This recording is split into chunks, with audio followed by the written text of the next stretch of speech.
The number one way to find out where duplexes can be built is based on zoning and density.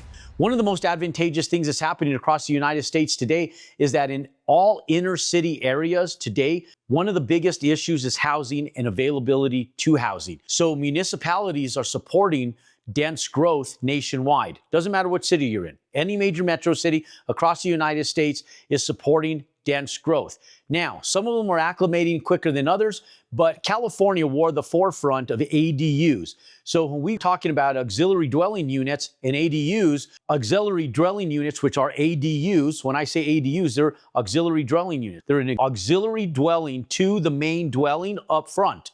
And so what they've done is they've utilized and manipulated the ADU rules to be able to go in and make more housing, giving you the ability to either one, go in and build detached single-family homes or duplexes or condominiums right on the same builds in the same lot so that you don't have to subdivide or do any type of short plats to that land, making it streamlined, quick, and more profitable. So pay close attention because that's not the only way that you find land. There's multitudes of different ways where you find land to be able to build duplexes, fourplexes, and multi-unit real estate on single-family residential lots. So let's talk about this really quick. One, if you're in a city that supports ADU development, they're acclimating the codes. Now, ADU is just an auxiliary dwelling unit, and if you go into California, what they're allowing you to do in California is if you take one lot, okay? And now, the only reason I'm using California as an example is because they're like the godfather of this. Arizona's now doing this. Oregon's now doing this. Washington State is now doing this. This is happening in Salt Lake City, Utah. This is starting to happen nationwide, and it's following suit. This is happening up in the Northeast, in New York City, and other areas that housing is an issue. And so when we go in, you're looking for yards that has land in the back. So I usually typically look where the houses sit further to the front, okay? So if the house sits further to the front, we need to have backyard access possibilities. Now, ideally, you want 12 feet or better on a side yard from the dwelling to the house. It doesn't matter what this other side is. This other side could be 5 feet, doesn't matter. We just want to be able to create drive access back here where we can do a house in the back, okay? Now, possibly a duplex. And how we do that is you can go in and you can get up to 1,850 square feet on an additional dwelling unit in a lot of municipalities on one unit. Now, if you attach it, you can get a second one. So if you actually attach this unit right here, you can get another 1,850 square feet. If it's detached, you're limited on the square footage. Every municipality is going to be a little different. But you take advantage of what I call free land, because what you're paying for is not the land, you're paying for the house itself. And so this is what we're collateralizing right here. Okay? Now, if we're not going in and we're not talking about ADUs, let's erase this real quick. This is just one simple example. Let's erase this. Now, number two, we're looking for buffer zones, okay? Let's talk about buffer zones real quick. I like buffer zones because with buffer zones, it's an area between residential and high-use commercial, and there's a zone in between residential and high-use commercial that's a buffer zone. And what they do is based on noise ordinance. And so when you go in from like high traffic areas to residential, a lot of times it's really hard to sell those homes. And so they do dense housing. That's where apartment complexes come into play. That's where more dense housing, where condominium laws come into play. That's why cities like San Francisco, cities like New York City, a lot of cities around the Washington, D.C. Beltway and Virginia and Maryland do a lot of townhouse building because of the dense and compact areas that they can do. And it creates a lot of opportunity for nice housing in very dense areas. But there is a noise variable that you have to take into consideration because most people building custom homes or in subdivisions don't want a busy street backing their home. Now, in a lot of different dense areas, that isn't even an option because every street is a busy street and you have to just take that into consideration. So when we go in, we talk about buffer zones, a lot of times there's neighborhoods, and when you're not in the inner city, but you're in regular traditional cities that are domestically growing, you have all of your retail right up here, okay?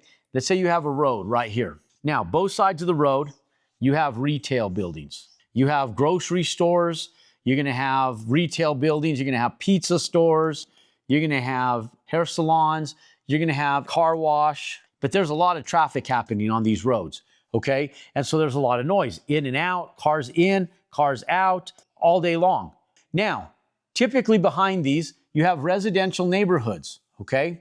Now, in these residential neighborhoods, you have little roads that are domestic roads, and there's houses right here. And so these houses are all built 5 feet apart or whatever they are. And then as we get into sub-rural areas, they kind of expand. Now, between this house and this retail center, there's what's called buffer zone. They can be on these roads right here, but this is all buffer zones. Everything between these roads right here can be buffer zones. Okay, buffer zones. They're just an area in between high traffic, high noise areas, and then you go into a more residential, quiet family, I'm gonna play ball in the street type areas, and you go into these areas that are the transitional areas from these high noise areas into the residential areas, and those are great areas for duplexes and multi-unit development for multifamily and dense housing. Now, number 3, we're looking for zoning, okay? If you're sitting back going, okay, how does zoning work? Here's the zoning tree, okay? So let's look at a zoning tree. You got to know this, okay? This is a zoning tree. Now, when we go in on a zoning tree, it's easier to down zone than it is to up zone, okay? So up zoning is where you're taking a lower use area like agricultural, where there's farming. Agricultural land doesn't bring a lot of traffic. You don't have people going in and out on agricultural land. Tractors maybe, employees, workers maybe, but not traffic, not people. And so when you go in, you do agricultural and you go to residential, you're going up the ladder, okay? So the lowest zoning is gonna be like agricultural zoning. So it's gonna be like A1, okay? Then you're gonna go in from like an A1, you're gonna say, hey, I wanna turn these into some homes. So the next scale is gonna be like R1, okay? Your R1 area, this is just for single family homes.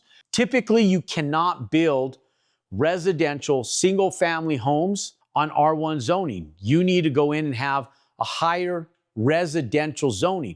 So your area might have an R2, might even have an R3. These are all residential zonings, okay? Now, they are gonna differ from municipality to municipality, but you will typically have different levels of residential zoning, meaning you can't put commercial there.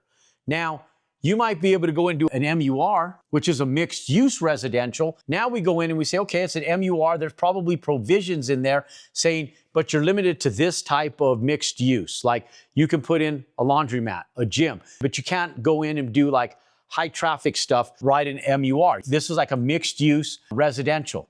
Then we go in from a residential zoning, we go into a special use zoning, like an SU zoning or an O zoning for office. Then we go into a commercial zoning, like C1, okay? Now, what you need to know is that every commercial zoning has a residential component to it. So because these run down the line, the commercial zonings in most municipalities actually do have a residential component to them, okay? Now, this is standard commercial where you go in, build a retail center, and it has stores, shops, food, eateries, stuff like that in there. Then you go in and you say, okay, I wanna have commercial use, but I wanna have more industrial commercial use. This is where you go in and you put like a Topgolf, where it takes all this land, a lot of lighting, big giant fences, and you sit back and it's like, that's not typical commercial use. So you can't just go in and like throw up a Topgolf anywhere, right? So now you need special type of commercial zoning. So we might have like a C2 or a C3, or we might have a mixed use commercial, an MUC. So just depending on what your zonings are. Then it goes from a commercial zoning to an industrial zoning, which is typically an M zoning for like manufacturing of like M1 to M2. Now, M1 might be like light manufacturing, where you go in and you have like car mechanic shops, or you have a small construction company and construction yards. A heavy manufacturing would be where they're actually making stuff. There's a lot of noise. You'll see stuff where they have big front end loaders. They're doing gravel pits. They're quarrying gravel and they're crushing it. You know, those type are typically further out, and they don't want this type of stuff where there could be potential environmental issues over here with the residential guys. So we're going up zoning right here. This is what you call up zoning if it's moving this way.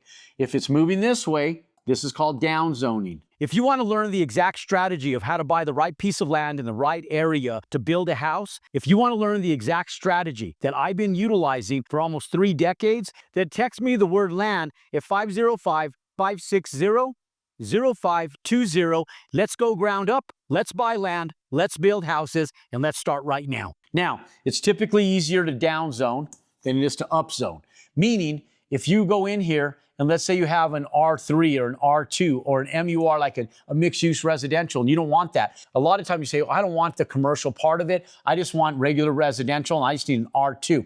If it's already zoned like an R2 or something similar to an R2 in your municipality, then you're dialed in. You're good to go. Now, you could still go from R1 to R2, or you could keep it R1 in some zoning areas, like we were talking about ADU laws and some of these dense development rules that we're doing now in a lot of municipalities because of the lack of housing, where they allow you to go from R1 to do more dense development. So you want to check these R1s, these R2s, even these R3 zonings, because you might have that ability to be able to put duplexes in there, even this mixed use residential. I would even consider looking at as special use zoning, office zoning, and even C1, okay? Now, you really don't want to be around these areas for commercial zoning for residential. So anything that's zoned with these parameters on them, especially if there's manufacturing around you, you want to be leery of those, okay? But really the opportunity lies between 1, 2, 3, 4, 5, 6, 7 different zoning classes. And so I would go after and look at all of these if they weren't zoned right, but I would just go into the city. And how we do it is we go to the city and we say, hey, I have this land, it's lot number 8. And it's located at 3118 Signal Road in whatever municipality. I want to know, with this lot right here, what you guys would support in regards to new development. Or if I came in and tore down a house, it's like kind of on a buffer zone. Can I go in and get R2 zoning, or can I just do dense development, okay? Now, in a lot of municipalities with these ADU laws, you don't even need to go through any of these zoning changes. You just stay right here, and you can just function based on the bylaws of these ADUs nationwide. That's why I love these ADU rules, okay? Now, when we go in, we do a soft underwriting because you have to make at least an $80,000 profit or better to make it worth your time. That's right. That's what I said. It's not worth the risk, the liabilities, unless you're making over $80,000 per build. So let's look at this, because now we know the zoning requirements. Now we know about buffer zones. Now we know about the potentials of ADUs. And now we got to go in and we assess financial viability. Okay. Now, when we go in and we look at financial viability, I'm going to go in, let's say that I spend, and I'm looking at it on price per lot. Now, we want to stay within 15 to 20% price per unit. So let's say, for sake of example, we run comps, okay? Now, when we go in and we run comps, let's say that the comps come back $489,000 per unit on new builds. Let's say that these little builds are someplace in the neighborhood of 1,700 square feet on these duplexes, okay? Now, on a price per square foot perspective, let's take a look at this and see if this even works. Here we go, 489,000 divided by 1,700. That's $286 a square foot. I always say, and I'm going to put some downward pressure on my business model here, because I always tell people, if it's less than 285 per square foot, it's not doable. So we're like barely over the cusp. I just pull those numbers out thin air, guys. I'm just doing this as a simple theoretical example. And it's actually good. Let's see if this thing pencils at 286 a square foot. Now, we go in. We don't want to pay more than 15 to 20% for our land. Now, looking at how close this is, I'm going to stay at 15% because of the low resale value that I'm getting out of this area. So I'm going to look at land from a 15% perspective. So we go in, we got land, 489 times 0.15. That's $73,350. Now, here's the thing, guys. We're going to be able to build 2. So price per unit, let's multiply that times 2. That's $146,000 max price for the land. That's still a lot, okay? But let's go in, let's say $146,000, okay? That's what the land costs us based on 15% for land. Now, we have a gross revenue of 489 times 2. So 489 times 2 is going to be 978. Okay, that's per unit. So 978 for total duplex. This is our gross. Okay, Now, they're simple, modest builds, guys. According to the National Association of Home Builders, the average price to build a single-family home across America is $141 a square foot. You can't afford to build at $141 a square foot, at $289 a square foot. Let's say that we're able to go in and build a modest product at $135 a square foot. Now, we're going to trim it out nice. We're going to use, nice hard countertop. We're going to go in. We're going to do all our doors at 6 foot 8 inches, not 8 foot doors. We're going to put a nice front door, but it's not going to be a 5,000 custom front door. We're going to use simple builder series windows on the build. We're going to have nice trim out. We're going to buy nice water fixtures. We're going to do nice tile surrounds, but we're not going to spend $7 a square foot for tile sour surrounds for just the tile itself. We're going to go in. We're going to do basic tiles, something that's trending, but something simple that for $1.99 to $2.50 a square foot, you can get some really nice level grade 1 professional grade flooring, really nice stuff, either porcelain or ceramic tile, really nice flooring. Okay, you're not putting hardcore bamboo floors in your house or hardwood, cedar, or oak floors in your house. You're doing nice ceramic, porcelain, or tile that lasts. Okay, now when we go in and we do that, our build cost is going to be at $135 a square foot. Now, for those of you guys that are in affluent cities like the Bay Area, San Francisco, Oakland, Marin County, San Diego, California, LA, we're up in Salt Lake City now is very expensive. Washington State is very expensive. In the Seattle demographical area, New York City, Boston, Rhode Island, those are expensive areas to build. So I always tell people is where there's more expense to build, there's also going to be an increased premium for the resale value of these assets that you're not getting into for $489. You're going to get into these for $699, $799, $899, some areas even $1 million. Okay, so when we look at it from that perspective, the more the land costs and the more affluent those areas are, the larger your profitability is going to be on the back end because of the spread of equity. Let's go in. We have $135 a square foot times 1,700 square feet. Okay, so our build cost is going to be 135 times 1,700, $229 per unit, $229,000 per unit. Now, we're going to go in and we're going to have financing costs. For the land and the build cost for 2 units, it's going to cost us probably about $35,000 in debt service to get this done. We're going to sell these things. We have per unit $489. So this is going to be times 2. Okay, this is total. Okay. So let's do this real quick. 229 times 2 is 458. Okay, financing, that's total. And then we have our resale cost at 6%. Okay, so we take 978 times 0.06. That's going to be $59,000. Okay, total cost. We're going to be someplace in the neighborhood about 146 for the land total, plus we're going to be at 458, plus we're going to be at 35, plus we're going to be at 59. That's going to be $698 total. We're going to subtract that from $978. That's a net profitability of $280 or $140K per unit. Not a bad day in the office, guys. Anything over $100,000 on a price point this low is going to be a winner. But if you can go in and build that and make a $140,000 profitability, I might take $10,000 more, increase my build cost by a little tiny bit, and just put stronger amenities in there to know I'm going to sell that thing. Better ceiling fans, better fixtures, better faucets, nicer granite, just little things that 1,000 here, 1,000 there, 1,000 here, 10,000 extra dollars. You still come in, you sell the damn thing fast, and God only knows, if you could sell it for more, you might be able to go in and hit the market and get another $10,000 out of yours because you made it better and it's going to pay for itself. Plus, you're going to make some money on it. But ladies and gentlemen, when we go in, we have to make sure that we're in a position to have financial viability, proper zoning, buffer zones, ADU laws, know your city, know your product, know what it's going to cost to build, and know what your profitability is, moving from the front end to the back end and knowing that every build has a profit because everything is data driven based on comps and real resale values in your market. For more content on learning how to buy land, build houses, duplexes, and multi-unit real estate, click and subscribe to my YouTube channel. Give us some love and pound that thumbs up button. Make sure you watch and comment down below with any questions or comments related to this video. And until next time, ladies and gentlemen, go out and compound your success.